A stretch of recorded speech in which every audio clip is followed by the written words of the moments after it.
Assalamualaikum warahmatullahi wabarakatuh. Bismillah, alhamdulillah, wassalatu wassalamu ala sayyidina Muhammad ibn Abdullah wa ala alihi wa sahbihi wa mawalah amma ba'd.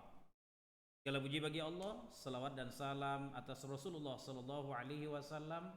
Semoga kelak kita akan mendapatkan syafaatnya. Amin ya rabbal alamin. Para pemirsa TV MUI Medan untuk Medan dan umat.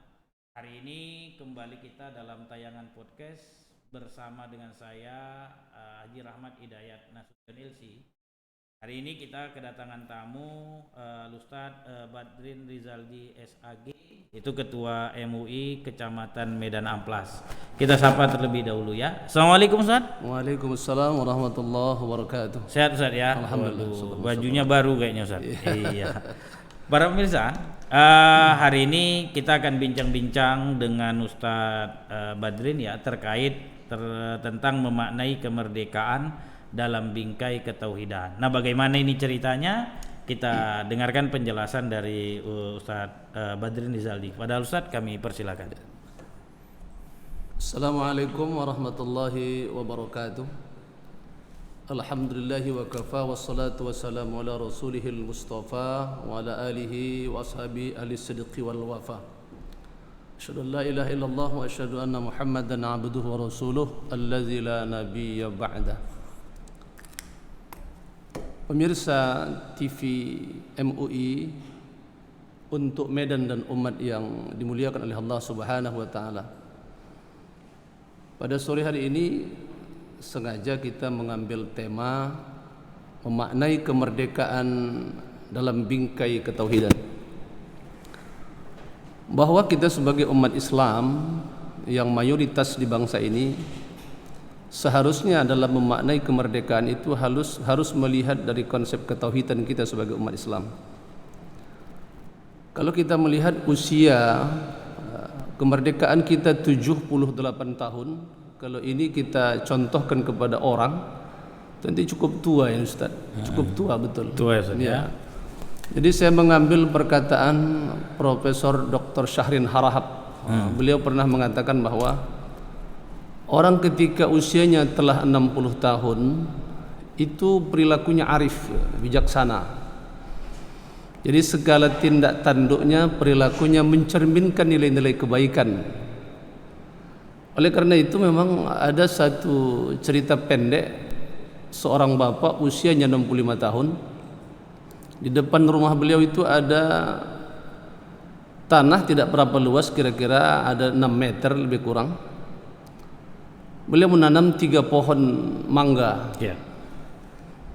Begitu beliau tanam, lantas ada orang sebelah mencemoohkan beliau, "Pak, usia Bapak udah 65 tahun. Mana mungkin Bapak bisa memakan hasil daripada mangga yang Bapak tanam itu?" Lantas dengan arif bapaknya berkata, "Saya menanam pohon mangga ini bukan untuk saya. Walaupun saya tidak dapat menikmatinya, tetapi ini akan saya wariskan kepada anak dan cucu saya." Begitu arif orang tua ini berkata seperti itu. Artinya, walaupun anak cucunya nanti menikmati hasil dari apa yang telah tanamkan, kan tetapi dia telah ikut berbuat kebaikan di dalam hal menanam pohon mangga itu. Nah, kalau kita lihat dari kemerdekaan bangsa kita 78 tahun ini, seharusnya para pemimpin-pemimpin kita di saat ini harusnya juga dapat mewariskan hal yang sama. Para mujahid-mujahid kita, para pejuang-pejuang kita, para pahlawan-pahlawan kita, mereka gugur menumpahkan darah, bahkan nyawa mereka korbankan, semata-mata itu akan mereka hadiahkan kemerdekaan itu kepada anak cucu mereka itu. Nah, oleh karena itu kita tidak salah, tidak hanya umat Islam yang mengapresiasi kemerdekaan itu dengan gaya-gaya ketauhidan kita, tetapi juga agama-agama lain juga harus melakukan hal yang sama sesuai dengan konteks keagamaan mereka itu sendiri. Nah, kalau dalam Islam, apa upaya yang pertama dilakukan? Yang pertama adalah menumbuhkan rasa syukur kepada Allah Subhanahu wa taala atas kemerdekaan yang telah diperoleh itu. Karena sekarang ini kita perhatikan tidak sedikit orang yang ketika rasa syukur atas kemerdekaan itu mereka melakukan sesuatu yang bentuknya hiporia. Dengan ada sekarang ini ya panjat pinang, itu sah-sah saja sebenarnya. Akan tetapi yang lebih kepada makna kesyukuran dalam konteks ketauhidan itu harus ada nilai-nilai keagamaan. Dulu para ulama-ulama kita berjuang, mereka mengepalkan tangan bertakbir sembari mereka berkata Allahu Akbar, membawa bambu runcing sana kemari, kan begitu. Nah, oleh karena itu kita juga harus menumbuhkan rasa syukur ini kepada Allah. Artinya tak salah barangkali majelis ulama dari mulai pusat sampai daerah, coba ini diberikan masukan kepada pemerintah kita supaya bisa jadi malam 17 Agustus itu kita buat istighazah nasional. Ya. Ini satu masukan barangkali bagi kita majelis ulama agar ini bisa menyadarkan umat anak-anak bangsa ke depan ini bahwa mengapresiasi sebuah kemerdekaan itu tidak dengan cara-cara yang menimbulkan kemaksiatan.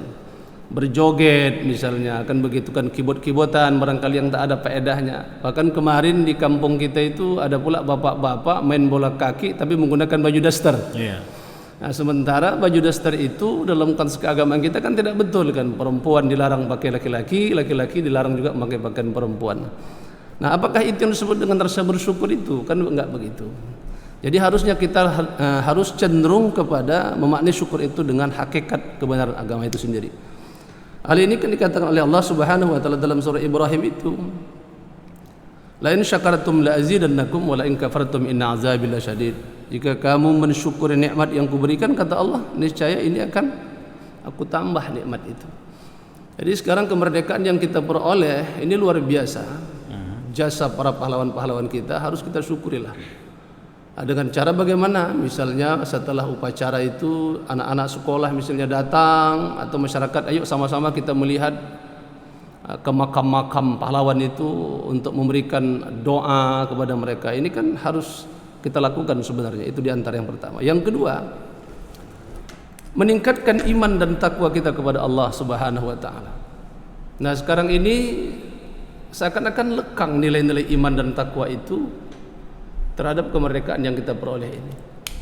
Justru mereka cenderung melakukan hal-hal yang tidak memberikan dampak dalam sebuah negara yang besar.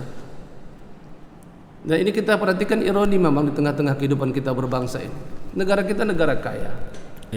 Bahkan disebut dengan untaian Zamrud Khatulistiwa.